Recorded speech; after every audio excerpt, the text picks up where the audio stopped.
Handa na ba kayong iangat ang buhay ninyo? Attorney G, ano mga kailangan kong i-master kung gusto kong umasenso?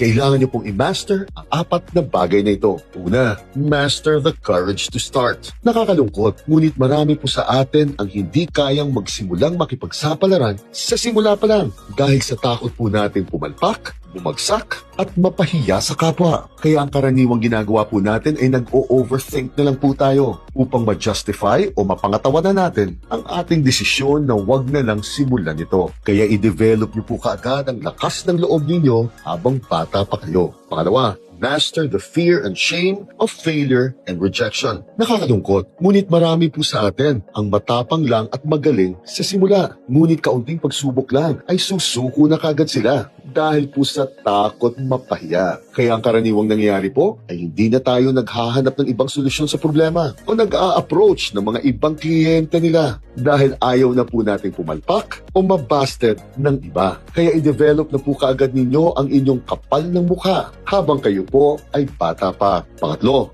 master the boredom of daily repetitive grind. Nakakalungkot, ngunit marami po sa atin ang matapang nga sa simula. Makapal na sanang mukha, ngunit mabilis naman mabore at magsawa kapag paulit-ulit na po ang kanilang ginagawa. Kaya ang karaniwan pong nangyayari ay naghahanap kaagad tayo ng iba at mas exciting na gagawin kaysa sa pagtiyagaan po natin at ipagpatuloy ang ating mga nasimulang gawain. Kaya sanayin nyo na po kaagad ang sarili ninyo sa araw-araw na pare-parehong pagsasanay o pagtatrabaho dahil kasama po talaga ito sa magiging sakripisyo ninyo. Ang pang-4, master the pain of criticisms. At nakakalungkot, ngunit marami po sa atin ang matapang nga sa simula, makapal na sana ang mukha at sanay na sana sa pare-parehong trabahong malala. Ngunit balat sibuyas naman kapag pinagsasabihan na ng kapwa. Kaya ang nangyayari po ay hindi na ito umuunlad o lumalaki dahil hindi na ito naghahanap at nakikinig sa mga payo ng mas nakakaalam at mas magagaling din eh.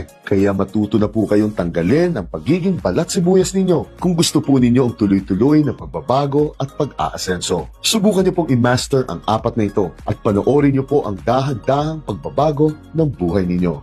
Chine!